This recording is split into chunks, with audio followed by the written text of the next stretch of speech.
Et nous allons aller dans la parole de Dieu et nous allons relire un passage donc, que nous connaissons dans Matthieu chapitre 2. Le message est intitulé « Les réponses à l'enfant Christ ».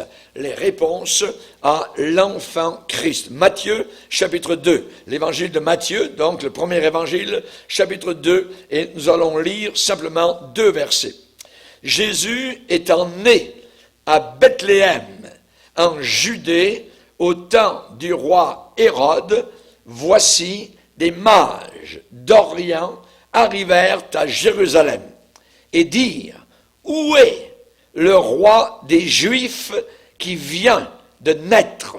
Car nous avons vu son étoile en Orient et nous sommes venus pour l'adorer. Nous avons vu, nous sommes venus. Seigneur, nous te demandons de bénir particulièrement cette réunion et particulièrement cette parole que nous allons entendre, Seigneur, et qui nous rappelle les événements, la source, la racine de notre foi biblique. Nous te demandons particulièrement de toucher nos cœurs et de bénir ceux et celles qui, au travers, Seigneur, d'Internet, nous écoutent dans le monde entier. Nous te demandons de les bénir en Amérique du Nord et du Sud, en Europe, en Afrique, en Orient, Seigneur Jésus, dans les îles. Nous te demandons, Seigneur, que le Saint-Esprit puisse faire en sorte cette parole prêchée de ce pupitre ne retourne pas à toi sans effet. Nous te demandons que l'effet soit bénéfique, soit salutaire. Dans le nom de ton Fils Jésus, Amen. Et tout le peuple dit Amen. Gloire à Dieu. On peut s'asseoir, frères et sœurs. Alléluia. Gloire à Dieu. Les réponses, Amen, les réactions à l'enfant Messie, l'enfant sauveur, l'enfant Christ. Nous avons vu ici, particulièrement, nous avons lu, où il est dit dans Matthieu chapitre 2, Jésus étant né à Bethléem, en Judée, le 25 décembre, au temps du roi Hérode. Oui? Non? Non! Ça ne dit pas 25 décembre, voyez? Jésus est peut-être né au mois de février, il est peut-être né au mois d'octobre. Nous ne le savons pas, voyez, mais simplement, on sait qu'il est venu sur cette terre et qu'il est venu pour nous sauver. Il est né, on connaît l'endroit, à Bethléem. À Bethléem. C'est là, justement, que Jésus est né. Je me rappellerai toujours, alors que j'allais faire une mission en Angleterre, à Londres, à côté de moi, dans l'avion, il y avait une dame qui était assise, une hindoue, vieille dame, avec la peau ridée, et j'étais en train d'étudier ma Bible. Et au bout d'un moment, me voyant, elle montre avec son doigt ma Bible, et elle dit, avec le mot qu'elle pouvait connaître, Bethléem, Bethléem. J'ai compris le mot qu'elle voulait dire, Bethléem. J'ai dit, oui, Bethléem, Bethléem. Pourquoi? Parce que pour elle, elle avait dû entendre parler que Jésus, eh bien, était né à Bethléem. Et peut-être c'était juste ce qu'elle connaissait et ce que je pouvais comprendre, moi, évidemment. Donc, je voyais qu'elle ne pouvait pas parler donc en anglais ni en français. Donc, tout ce qu'elle pouvait dire vis-à-vis de ce livre que j'avais là, Bethléem. Bethléem est très important pour nous chrétiens. Et on sait que moi je ne suis jamais encore allé en Israël, j'ai volé en avion au-dessus d'Israël, mais je ne suis encore jamais allé là-bas. Et peut-être qu'un jour j'irai, mais l'important c'est que je vais au ciel, c'est ça qui est le plus important. Depuis Jérusalem, on nous dit que ceux qui sont à Jérusalem, eh bien, peuvent voir de Jérusalem, la nuit, les lumières de Bethléem. Donc, pourquoi? Parce que ce n'est pas très loin. C'est environ à 10 km, 9-10 km, donc Bethléem de Jérusalem. Et évidemment, nous allons méditer ce matin sur les événements qui sont arrivés il y a environ 2000 ans, imaginez, il y a 20 siècles, et qui ont changé littéralement notre monde. Le calendrier même en a été secoué, bouleversé, parce que maintenant, nous disons encore aujourd'hui, au 21e siècle, eh bien, nos dates sont avant Jésus-Christ et après Jésus-Christ. Donc, Jésus a vraiment bouleversé même le calendrier, donc, je dirais, par rapport à sa naissance. Comment cela a-t-il débuté? Eh bien, il y a eu un ange de Dieu puissant, qui se tient devant le trône de Dieu, qui s'appelle Gabriel. Et Gabriel a été envoyé par le Seigneur dans une petite bourgade appelée Nazareth. Il est allé vers une jeune fille d'environ 14, 15 ans, peut-être 16 ans, on ne sait pas exactement. Elle s'appelait Marie. Et Gabriel a été envoyé par le grand Dieu et il a parlé à cette jeune dame, cette jeune femme, cette jeune fille, et il est entré chez elle et lui a dit « Salut Marie, toi à qui une grâce a été faite. Le Seigneur est avec toi. » Bon. Elle est totalement donc troublée par l'apparence, évidemment, de ce personnage qui devait être majestueux, puissant. Imaginez, je ne sais pas de quelle manière Gabriel s'est présenté, mais elle a été troublée. Elle a été troublée, donc, dans son âme. Et là, Gabriel lui a fait une annonce. Et là, elle ne savait pas, évidemment, Marie, ce qui se passait. Et là, l'ange lui dit, ne crains pas, parce qu'elle avait peur. Ne crains pas, Marie, car tu as trouvé grâce devant Dieu. Et tu vas devenir enceinte, tu enfanteras un fils, tu lui donneras le nom de Yeshua, Jésus. Il sera grand, il sera appelé Fils du Très-Haut, Fils donc de Dieu. Et le Seigneur Dieu lui donnera le trône. Ça veut dire qu'il va être un roi. Le trône de David, son père, il régnera sur la maison de Jacob éternellement, et son règne n'aura pas de fin. Question de la jeune fille, comment cela va-t-il se faire? Comment cela va-t-il se faire, puisque je ne connais pas d'homme? Et le mot connaître, ça veut dire avoir une relation sexuelle. Et elle dit, je n'ai pas de relation sexuelle avec aucun homme, je ne suis pas mariée. Je ne connais pas d'homme. Et l'ange lui répond, le Saint-Esprit va venir sur toi et la puissance du Très-Haut va te couvrir de son ombre. C'est pourquoi l'enfant saint, l'enfant différent de tout autre, à part, qui va naître de toi, sera appelé Fils de Dieu. Fils de Dieu. Et donc, Gabriel veut le dire, rien n'est impossible à Dieu. Et Marie répond, je suis la servante du Seigneur, qu'il me soit fait comme tu le déclares. Nous voyons que l'annonce a été faite de façon particulière. Un ange céleste, on lui dit que le Saint-Esprit va venir sur elle, ce sera miraculeux. Et Marie a démontré une des plus grandes foi que l'on peut trouver, découvrir dans la Bible. Voilà une jeune fille totalement vierge et qui est fiancée à un homme pieux qui s'appelle Joseph. Et elle va devenir enceinte sans l'attouchement d'aucun homme.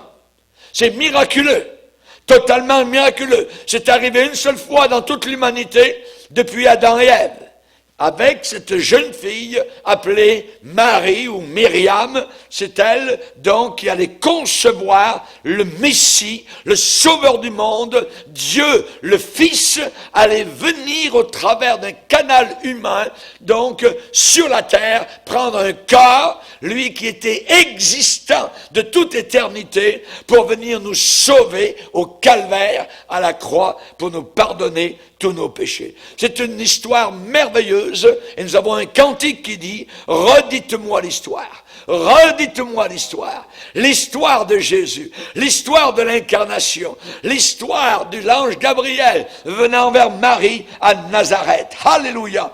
De façon surnaturelle, par la puissance du Saint-Esprit. Évidemment, donc, Marie allait donner naissance. Ah, mes amis, les gens allaient parler.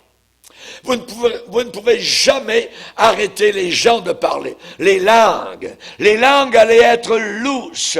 Joseph, son fiancé qui devait la marier, allait probablement la quitter. Et Marie, cependant, par la foi, avait dit, je suis la servante du Seigneur. Qu'il me soit fait selon ta parole.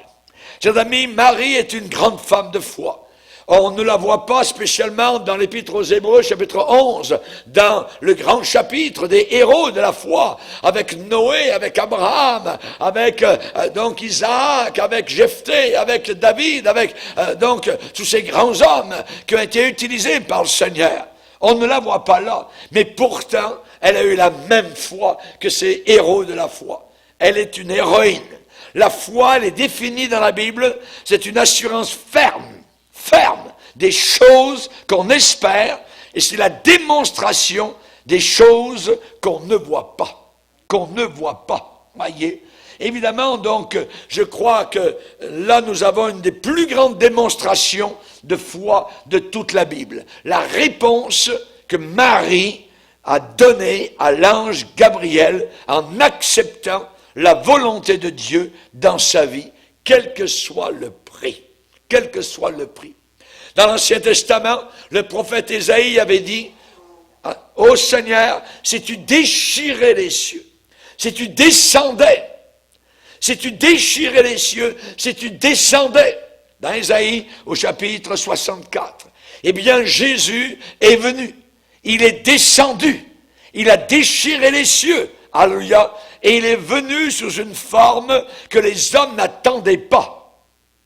Et j'aimerais vous dire qu'aujourd'hui, 2000 ans plus tard, Jésus va revenir, les hommes ne l'attendent pas plus, et pourtant, il ne viendra pas sous la forme, je dirais, humble du petit bébé dans une mangeoire. Il va venir avec puissance, avec gloire, avec autorité. Alléluia, le Sauveur du monde, premièrement, pour enlever dans une, je dirais, une rescousse, je dirais, pour emmener son Église dans le ciel, avant que les jugements de Dieu ne tombent ici-bas sur cette terre.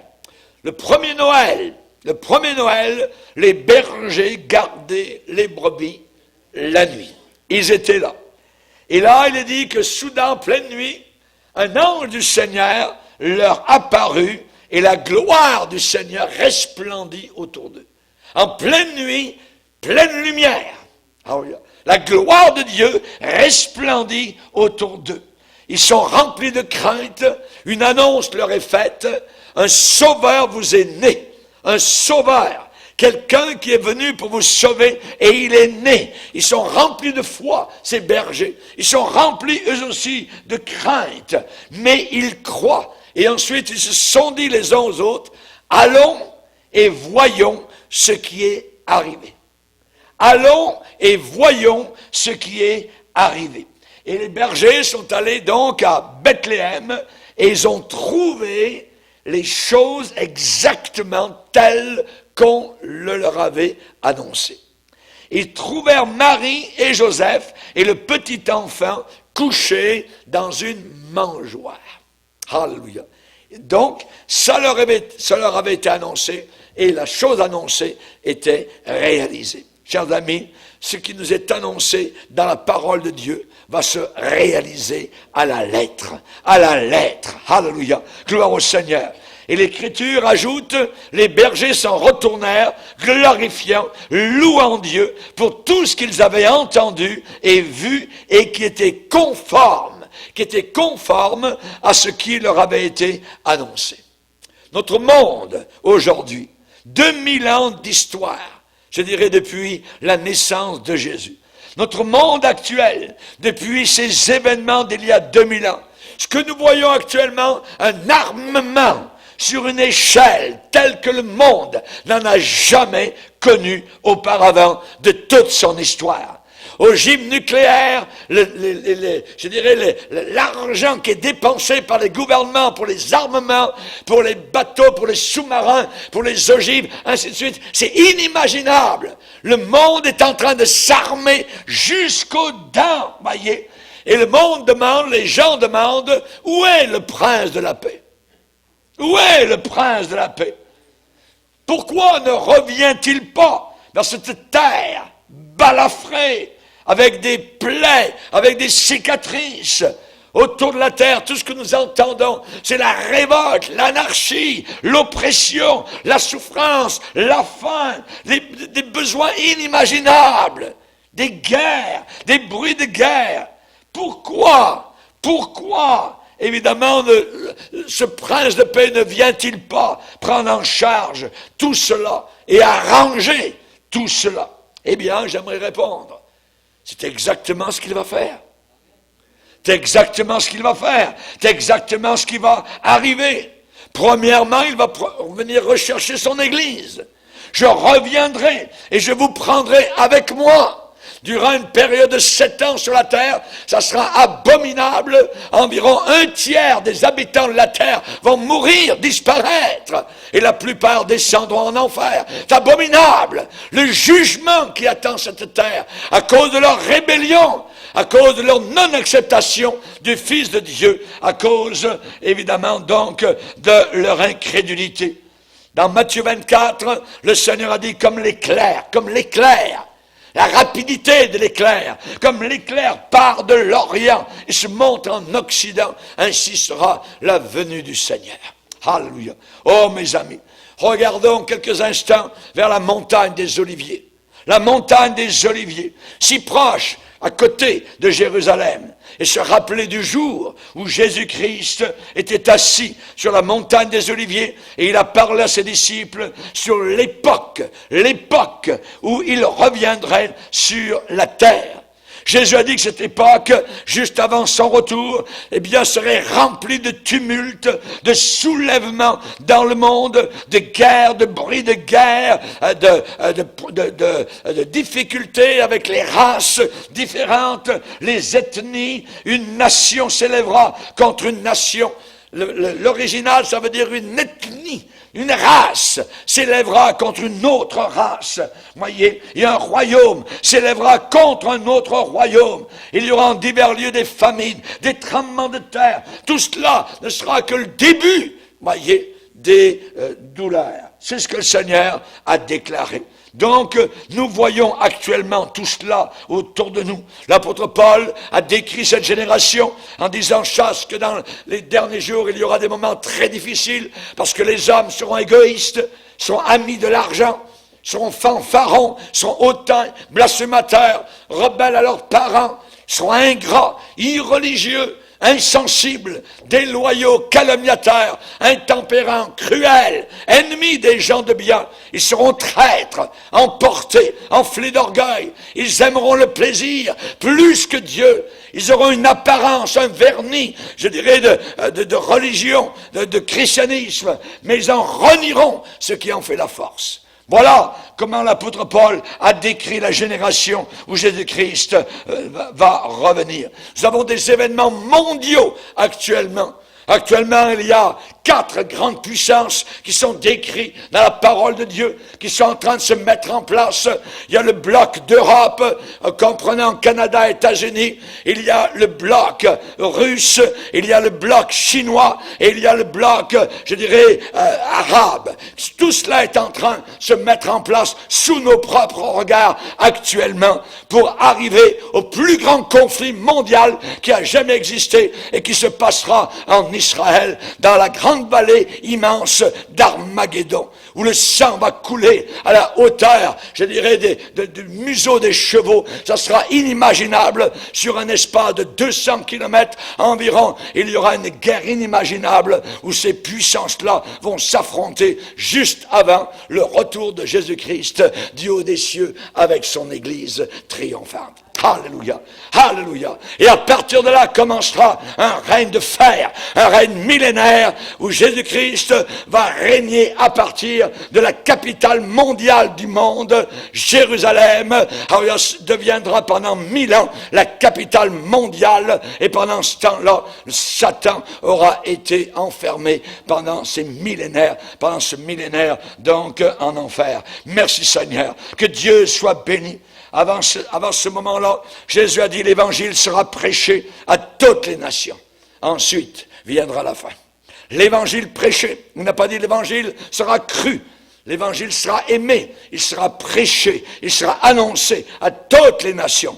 Toutes les nations de la terre vont entendre parler véritablement que Jésus-Christ est le sauveur du monde, qu'il est le Messie, qu'il est né d'une jeune fille totalement vierge, qu'il est mort sur une croix, qu'il a été enterré, qu'il est ressuscité et qu'il est monté au ciel pour en revenir avec gloire. Alléluia. Alléluia. Gloire au Seigneur.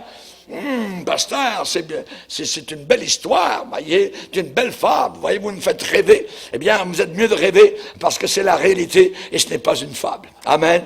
C'est la réalité. La parole de Dieu est la vérité. Ta parole est la vérité, a dit le Seigneur Jésus-Christ. Alléluia. La joie de Noël, eh bien, vient d'une façon fraîche à nos cœurs aujourd'hui. Pourquoi? Parce que cette prophétie est en train de s'accomplir directement sous nos regards. Amen.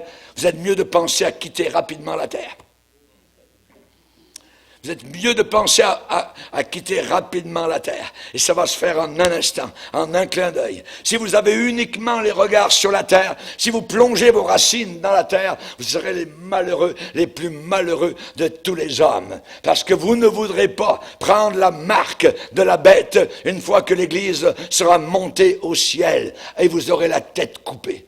On va vous couper la tête, exactement telle que la parole de Dieu déclare.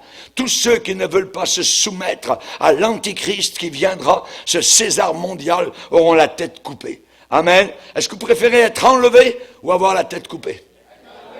Amen. Amen. Gloire à Dieu. Amen. Et Jésus-Christ a averti.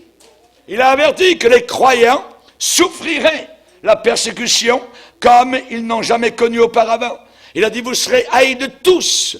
À cause de quoi? Quelle est la cause de la haine? À cause de mon nom. Le nom de Jésus. Le nom de Jésus. Amen. Les religions du monde aiment parler de Dieu, voyez. Le Dieu ceci, le Dieu cela, ainsi de suite, l'écuménisme, tout cela. Nous parlons de Jésus. Jésus est Dieu. Jésus est le Créateur. Il n'y a pas toujours une terre sous nos pieds. Amen. Et il n'y aura pas toujours de terre non plus. On peut en disposer totalement de cette terre-là. Dieu peut en recréer une autre totalement différente ailleurs comme il le veut. Il est un Dieu tout-puissant. Il crée par sa parole. Amen. L'homme crée avec du matériel, a besoin d'avoir quelque chose dans les mains. Mais Dieu crée à partir de rien. Ex nihilo. À partir de zéro, à partir de rien, Dieu parle. Et ce qu'il déclare arrive. Que Dieu soit béni. Amen. Alléluia. Merci Seigneur. Que son nom soit béni. Haï de toutes les nations à cause de mon nom. Pourquoi? Parce qu'il n'y a que Jésus. Il n'y a que Jésus qui sauve. Il n'y a qu'un sauveur qui est né d'une jeune fille vierge à Bethléem il y a 2000 ans. Amen. Alléluia. Mohammed est venu, il n'a sauvé personne. Il n'a sauvé personne. Bouddha est venu, il n'a sauvé personne. Et ne sauvera jamais personne. Amen. Un seul sauveur. Un seul sauveur, et c'est Jésus-Christ. Aujourd'hui, prions que Dieu nous donne la grâce de vivre fidèlement envers lui, quel que soit le prix que nous pourrions être appelés à payer. L'apôtre Pierre a déclaré, ne soyez pas surpris.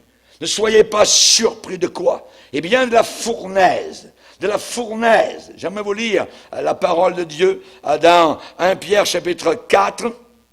1 Pierre, chapitre 4, où il est dit au verset 12, « Bien-aimés, ne soyez pas surpris, comme des choses étranges qui vous arrivent, de la fournaise qui est au milieu de vous, pour vous éprouver. » C'est un test, une épreuve, un examen, pour vous éprouver. « Réjouissez-vous, au contraire, de la part que vous avez aux souffrances de Christ, afin que vous soyez aussi dans la joie et dans l'allégresse, lorsque sa gloire apparaîtra. » Si vous êtes outragés pour le nom de Christ, pour le nom de Jésus, vous êtes heureux. Pourquoi? Parce que l'esprit de gloire, l'esprit de Dieu repose sur vous.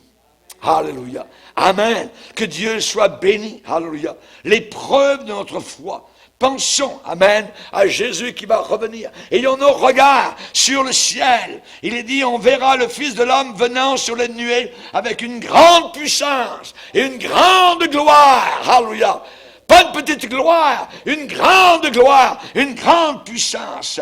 Le prince de la paix va venir, va revenir. Alléluia. Quelle est votre réponse à l'enfant Christ? Quelle est votre réponse à cet enfant? Cet enfant qui est né il y a 2000 ans à Bethléem, qui a été appelé par Ésaïe le prince de la paix. Jésus a dit, je vous laisse ma paix. Alléluia. Il donne la paix, gloire au Seigneur. Paul a écrit aux Philippiens, et la paix de Dieu, qui surpasse toute intelligence, gardera vos cœurs et vos pensées dans le Seigneur. La paix. Nous avons besoin d'avoir la paix de Dieu au milieu du tumulte, au milieu de la persécution, au milieu des souffrances, au milieu de l'incompréhension, au milieu du rejet. On a besoin d'avoir cette paix, et on a cette paix. Et on peut mourir martyr en paix. Amen. Alléluia, gloire au Seigneur. Jésus est né à Bethléem il y a 2000 ans, et au travers de ces événements, il y a eu 4 réponses, 4 réactions qui pourraient s'appliquer à nous-mêmes aujourd'hui. Bethléem, seulement 9-10 kilomètres de Jérusalem.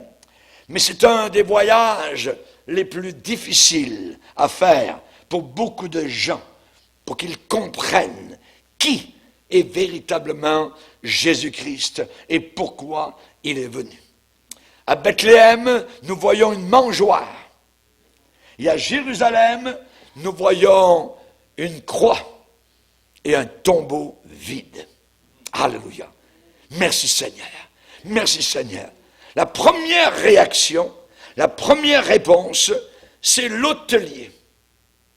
L'hôtelier de Bethléem. Marie et Joseph voulaient trouver une pièce correcte, disponible, voyez, où l'enfant pouvait naître. Nos mamans actuellement vont à l'hôpital. Mais il y a eu dans beaucoup de siècles, les mamans restaient à la maison et des sages-femmes pouvaient venir. Mais on nettoyait la maison, préparait la chambre où le nouveau bébé allait entrer dans le monde. Et Marie et Joseph, eux aussi, comme ils se trouvaient à Bethléem, eh bien, voulaient trouver un endroit correct pour naître. Ils sont allés frapper à la porte des hôtels, à la porte d'un certain hôtelier, voyez. Et l'hôtelier qui était là n'était pas contre, n'était pas hostile particulièrement, n'était pas opposé à ce jeune couple, voyez. Mais son auberge était remplie déjà de monde. L'auberge était déjà remplie. Et cet aubergiste en avait plein sur les mains, voyez. Son esprit était préoccupé. Les gens qui étaient là, qui étaient venus pour le recensement, il y avait beaucoup de gens à Bethléem. C'était beaucoup un temps de va-et-vient. Et aujourd'hui, n'est-ce pas la même chose? Où les gens sont préoccupés, pas uniquement occupés, mais préoccupés. Les soucis du monde, la séduction des richesses. Et la Bible déclare dans Luc chapitre 2, il n'y avait pas de place pour Joseph et Marie dans l'hôtellerie. Pas de place. Pas de place, voyez. Et probablement que l'hôtelier a dû dire, ben vous savez, je vois que ton épouse, là, est sur le point d'accoucher, mais tu sais, Joseph, j'aimerais bien pouvoir t'aider, mais je dois garder mes priorités. Après tout, c'est une business, ici. Et cet enfant qui s'en vient ne me concerne pas beaucoup. Moi, je suis un homme d'affaires, je m'occupe de mes affaires, de ma business. Je ne suis pas un homme dur, non. Tu sais, là-bas, il y a une étable, là-bas, au bout, si tu veux aller dans ce coin-là, tout ça. Tu veux t'en servir, si tu le veux. C'est le mieux que je peux faire, voyez. Alors maintenant, il faut que je retourne à mes affaires, à mon travail. Tous ceux qui sont dans l'auberge ont besoin de moi. Ok, au revoir. Jésus a parlé d'une histoire où beaucoup de gens ont donné des excuses par rapport à l'Évangile, par rapport au Seigneur, par rapport à la vie dans le Seigneur. Et j'aimerais vous redonner ces excuses. Voyez, Jésus a raconté l'histoire d'un homme qui avait donné un grand souper, avait invité beaucoup de gens. À l'heure du souper, il invite les gens, il dit « Venez, tout est déjà prêt ». Mais tous unanimement se mirent à s'excuser. Le premier dit, j'ai acheté un champ et je suis obligé d'aller le voir. Excuse-moi. Oh, j'aurais voulu aller à ta réunion, aller à ton église, tout ça, mais il faut que j'aille là-bas, ma business m'appelle, ainsi de suite. Et non. Un autre. Moi, je viens d'acheter 5 paires de bœufs. Je viens d'essayer un nouveau 4x4, tout ça. Il faut que j'aille l'essayer, tout ça, une autre fois pour ta réunion, ton église, tout ça. Hein, une paire de bœufs, voyez. Je vais les essayer. Excuse-moi, je te prie. Encore excuse, voyez. Et un autre dit, moi, je viens de me marier. Ah, ben, mes amis, le billet d'avion est pris pour Hawaï, toute l'affaire. Tu me demandes de Jésus, tout ça. Je viens de me marier. C'est pourquoi je ne puis aller. Voyez. C'est l'ami, comme quelqu'un l'a dit un jour, comme pasteur, si chaque excuse valait $1, je serais millionnaire aujourd'hui. Que d'excuses. On invite les gens. Et peut-être vous avez vécu cela. Et le diable est très fort pour formuler les excuses qui sont toujours valables, tout le temps. Et c'est la réponse que des millions de personnes donnent aujourd'hui à Jésus. Excuse-moi. La réponse de la préoccupation. C'est la réponse de la préoccupation. C'est pas une opposition terrible. Non, on n'est pas opposé. C'est pas une haine furieuse. Non, pas du tout. Non, je suis trop occupé. Des excuses. Voyez. Mais le problème, c'est que dans la Bible, il y a un autre mot qui est proche de ce mot excuse. Et ça dit, ils sont inexcusables. Ils sont inexcusables. Inexcusable, ça veut dire qu'il n'y a aucune excuse pour ne pas s'abandonner à Jésus. Il n'y a pas d'excuse, tout a été fait, tout est préparé. Jésus a donné son sang à la croix. Il a tout fait pour que nous puissions entrer dans la gloire éternelle. Et le jour du jugement, chers amis, ils n'auront aucune excuse. Aucune excuse. Voyez, les soucis. La Bible dit, ils ne se sont pas souciés de connaître Dieu. Une fois que vous avez accepté le Seigneur, notre souci primordial en premier, c'est d'apprendre maintenant à connaître ce Dieu qui nous a tant aimés. Mais qui est-il? Et qui suis-je pour être bénéficiaire de tant d'amour, de grâce, de connaissance? Voyez. Et le Seigneur dit, parce que tu as rejeté la connaissance, je te rejetterai. Le prophète Osée. Tu as rejeté la connaissance. L'hôtelier, pas de place pour eux dans l'hôtellerie. Pas de place, mais une place énorme pour les choses du monde. Les priorités matérielles, les priorités temporelles, voyez, ces choses prennent la première place. Les magasins restent ouverts. Si vous pouvez les garder ouverts jusqu'à minuit, ils le feraient. Voyez. Le Père Noël. Ah, parlez-moi du Père Noël. Le Père Noël.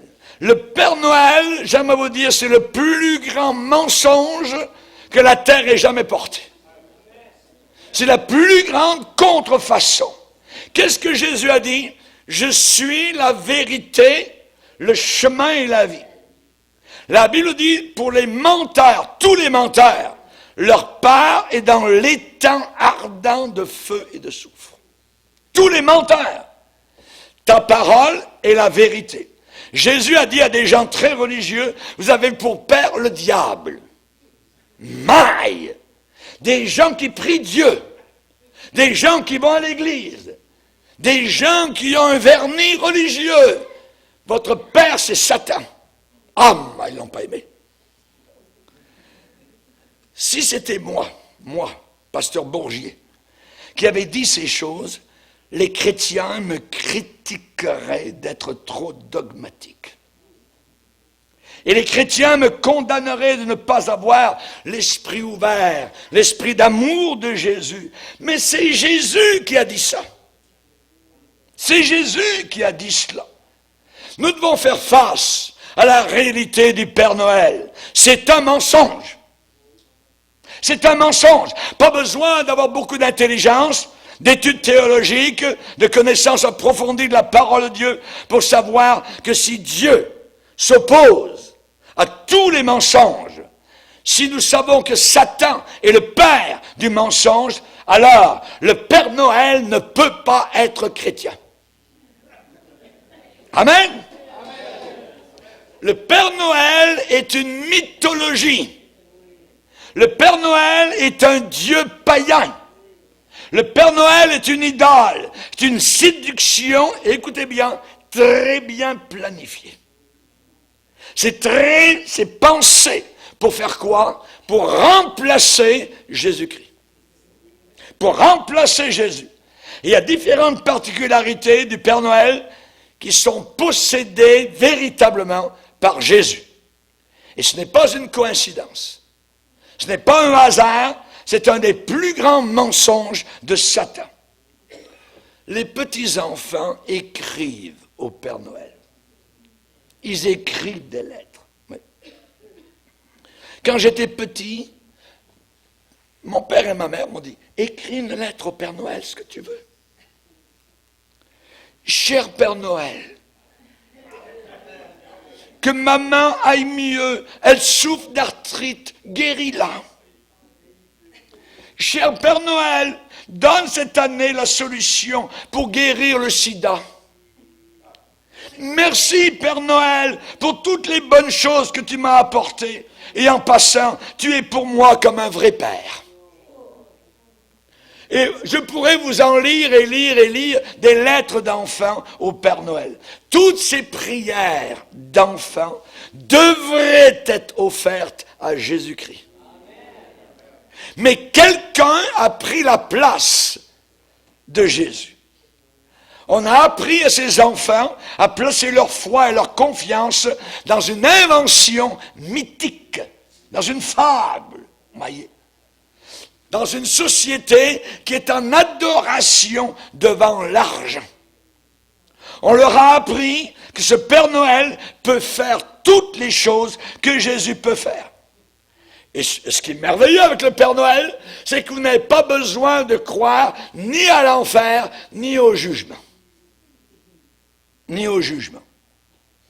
Jésus a dit qu'il a déjà existé de toute éternité. Il était là au commencement. Quand tout a commencé sur la terre, Jésus était déjà là. Question. Quand est-ce que le Père Noël est né? Il a toujours été là. Il remplace Jésus. Est-ce que le Père Noël va mourir un jour? Mais jamais, c'est impossible.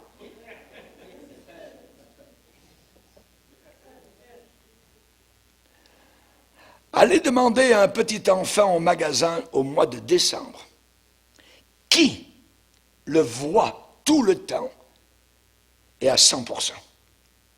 L'enfant va répondre, monsieur, c'est le Père Noël. Le Père Noël est omniscient. Il voit tous les enfants du monde. Voyez? Quel mensonge! Le Père Noël est omniscient, omnipotent, omniprésent et partout à la fois. Donc il vient de remplacer Dieu. Jésus prenait les petits-enfants dans ses bras. Quelle belle image. Et Jésus a dit, laissez venir à moi les petits-enfants. C'est à eux qu'appartient le royaume de Dieu. Mais cet imposteur de Père Noël, il prend les enfants sur ses genoux. Il remplace Jésus. C'est un mensonge. C'est un mensonge. La Bible dit, tous ont péché. Le Père Noël ne peut faire aucun mal. Il peut faire aucun mal. Il est gentil, le Père Noël. Voyez. Il ne peut pas mourir. Il ne peut pas être malade. Il ne peut même pas vieillir. Il est déjà vieux.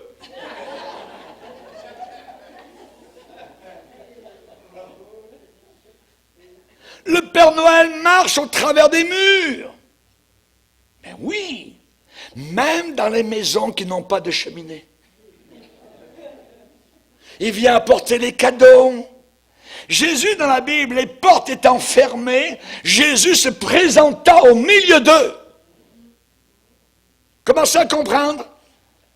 Ce n'est pas un hasard. Ce n'est pas une coïncidence. Le Père Noël n'a aucun problème à voler dans les airs avec ses reines. Non. Qu'est-ce que la Bible dit? Jésus fut élevé pendant que les apôtres le regardaient et un nuage le déroba à leurs yeux. Il prend la place de mon sauveur. C'est un imposteur, c'est un mensonge, c'est un homme envoyé par Satan. Ne laissez jamais vos enfants aller faire la queue leu-leu devant le Père Noël. C'est une idole, c'est un démon, c'est un dagon, ce Père Noël. Il n'est pas blond. Il n'a pas les cheveux noirs, ni roux. Non, non, non, non, non. Il usurpe la place de l'ancien des jours. Quand Daniel a vu le grand Dieu éternel dans la gloire, il a dit ses cheveux étaient blancs comme de la neige. Et quand Jean dans l'Apocalypse a vu Jésus-Christ ressuscité dans toute sa gloire, il avait les cheveux blancs comme de la neige. Père Noël, c'est quoi la couleur de ses cheveux? Blanc. Blanc. Les vêtements du Père Noël sont de quelle couleur? Rouge. Dans la Bible, Ésaïe 63, pourquoi tes habits sont-ils rouges? Pourquoi tes habits sont-ils rouges? Comme les vêtements de celui qui foule dans la cuve. Lorsqu'il va revenir avec nous au-dessus d'Armageddon, dans Apocalypse 19, il est dit que Jésus avait été revêtu d'un vêtement teint de sang. Il aura un vêtement rouge. Toutes ces choses, mes frères et sœurs, ne sont pas un hasard, ne sont pas une coïncidence. Est-ce qu'il a une barbe, le Père Noël? Oui, il a une barbe. Est-ce que Jésus avait une barbe? Il avait une barbe. Il avait une barbe. Puisqu'il est dit, dans Ésaïe 50, « J'ai livré mes joues à ceux qui m'arrachaient la barbe. » Il est riche. Il amène tous les cadeaux avec lui, tous les trésors qu'il apporte. Ne serait-il pas homosexuel?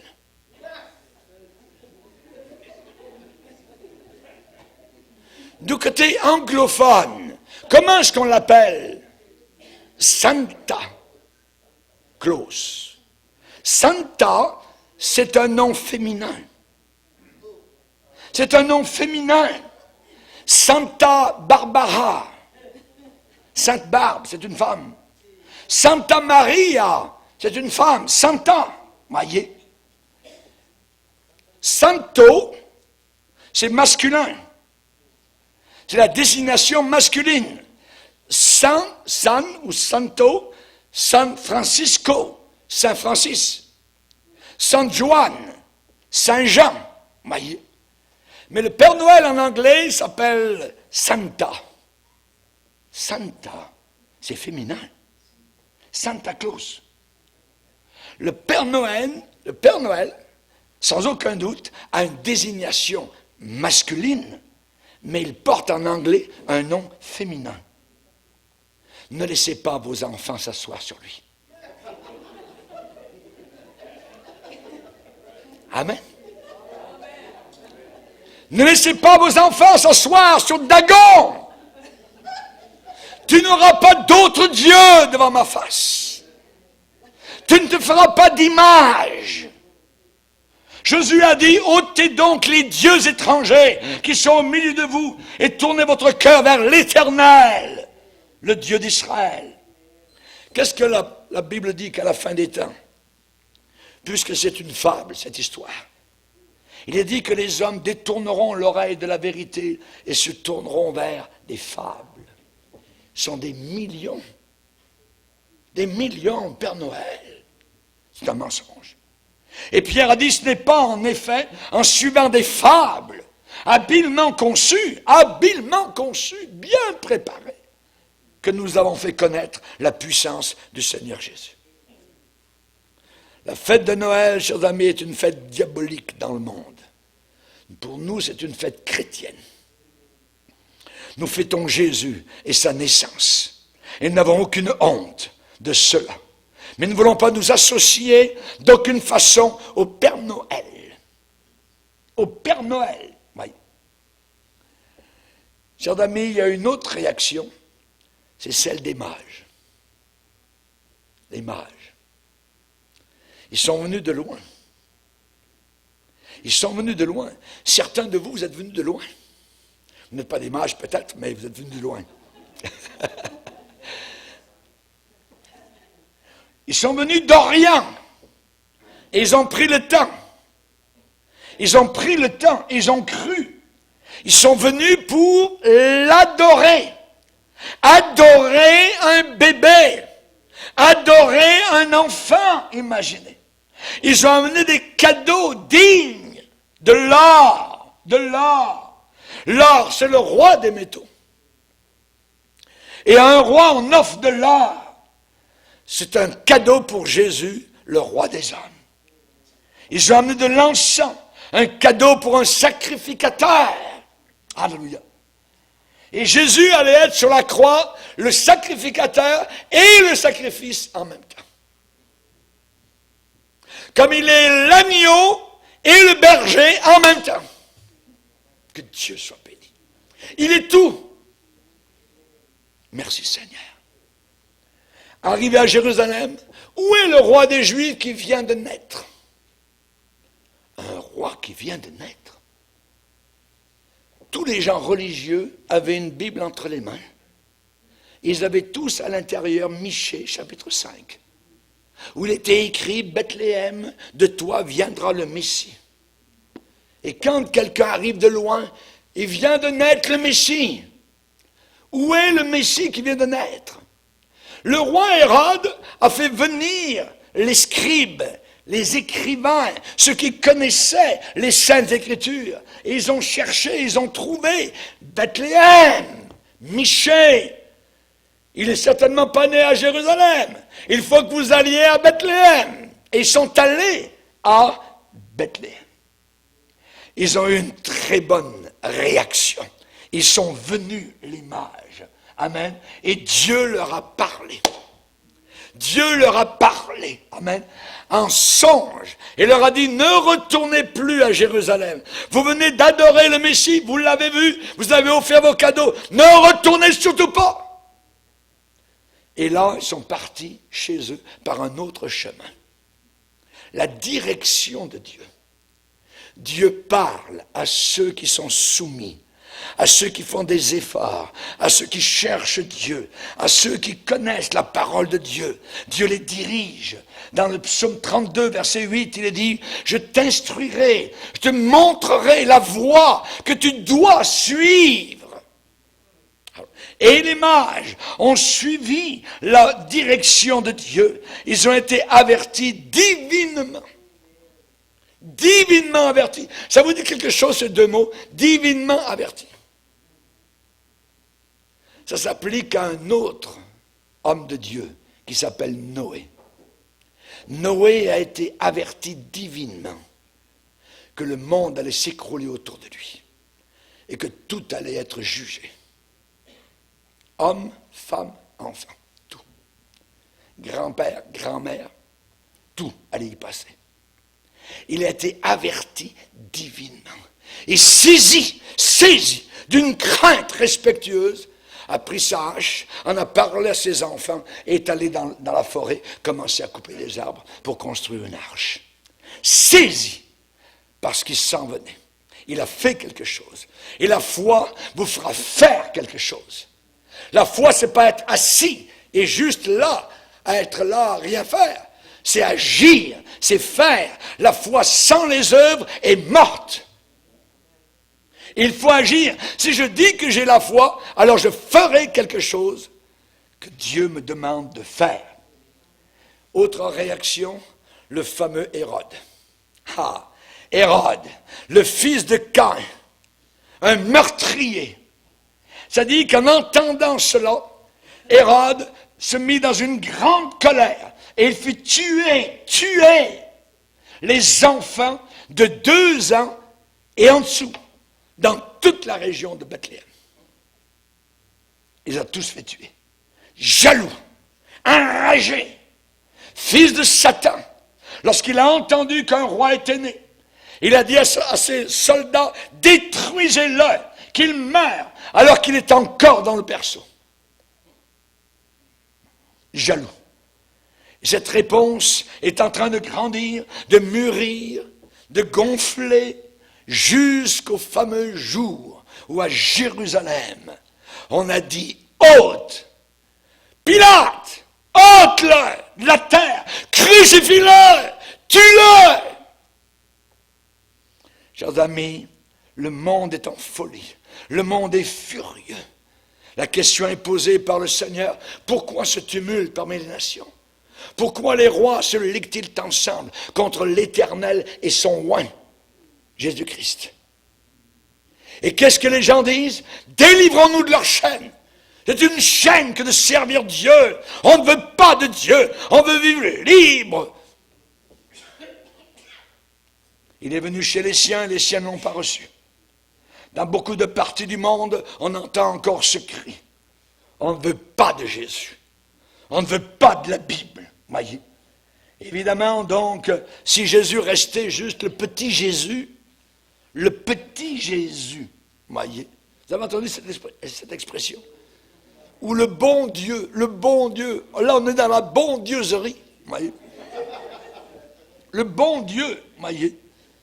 Si Jésus restait un gentil petit Jésus, tout doux, voyez, on va quelque part, on met une pièce, puis ça fait ding dong dong ding dong dong, puis là on voit le petit bébé, tout ça, qui ouvre les yeux, tout ça, puis c'est bien.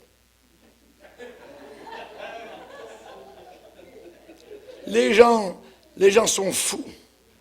Chers amis, c'est de la folie totale.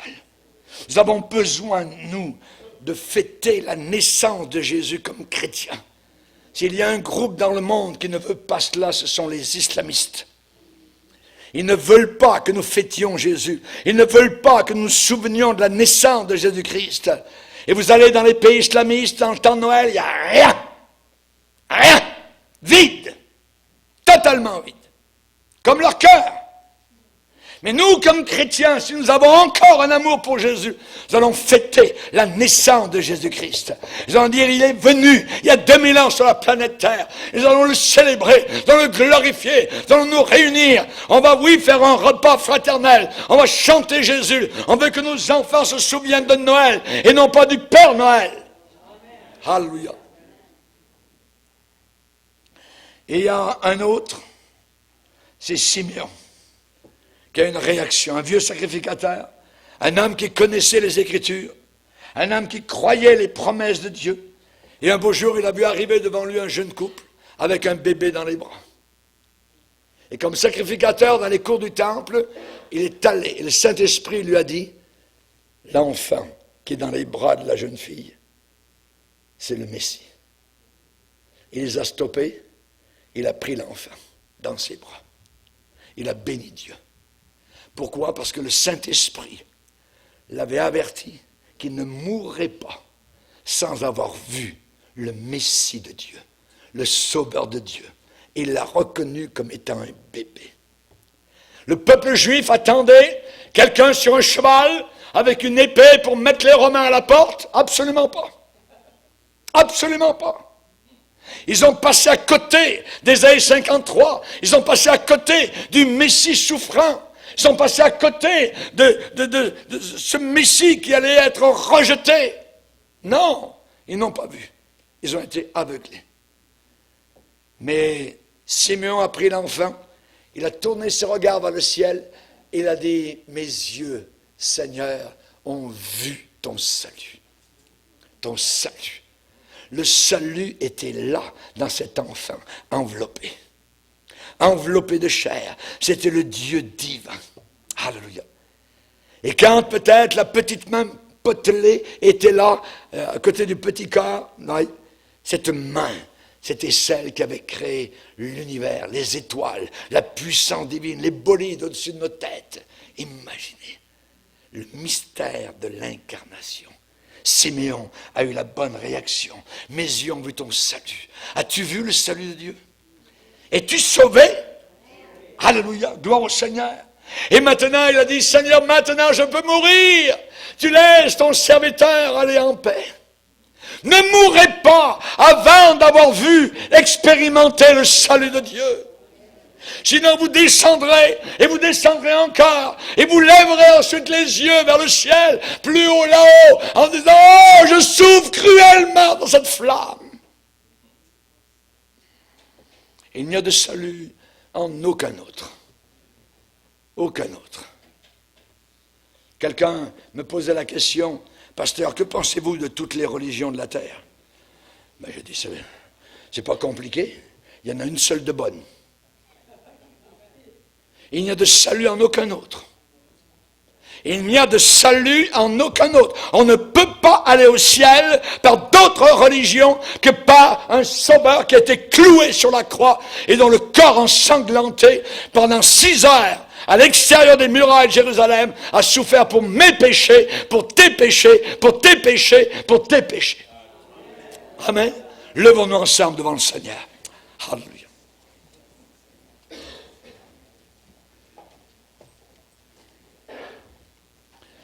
Seigneur, nous sommes en ta présence. Nous te bénissons, Seigneur, d'être venu un jour ici-bas sur la terre. Tu n'es pas un Père Noël, Seigneur. Tu es le grand Dieu vivant, omniscient, omnipotent, puissant, Seigneur, tout puissant. Nous voulons te bénir et t'adorer, nous incliner devant toi, Seigneur. C'est vers toi que nous amenons nos enfants. C'est à toi que nous présentons nos enfants. C'est à toi, Seigneur, que nous les remettons. Nous voulons, Seigneur, te voir glorifié. Nous voulons t'aimer. Nous voulons te servir, Seigneur. Nous ne voulons pas que rien, Seigneur, et quoi que ce soit, passe avant toi. Sois le premier. Il n'y avait pas de place pour toi dans l'hôtellerie. Mais nous voulons qu'il y ait de la place, Seigneur, très grande, très large, dans chacun de nos cœurs. Dans le nom puissant du Sauveur, nous venons à toi et nous nous abandonnons devant toi. Au nom de ton Fils Jésus. Amen.